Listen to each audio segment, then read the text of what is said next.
Allah uzaq eləsin. Görən yenə nə hadisə baş verib. Yollar bağlanıb.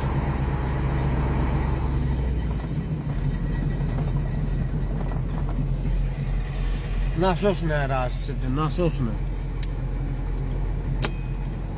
Quba-Bakı yolu.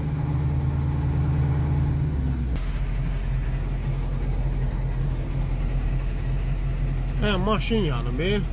Yalan. Vallahi o deyil, o maşın yanıb. Ha, ne orada yanmış gördüm. O deyil, o deyil.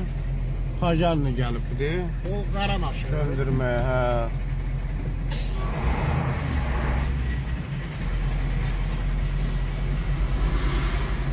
Deyil, bu maşın yanırmış.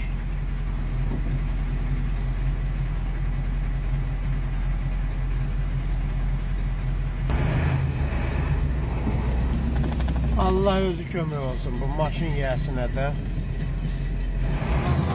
Yangın söndürənlərə də. Allah özü kömək olsun. Acayip bir şılak.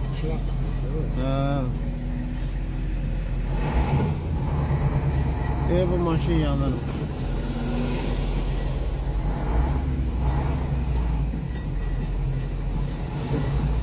Başını belirle düzgün bak. O bir de verer maşını. Allah özü kömək olsun. Allah özü kömək olsun.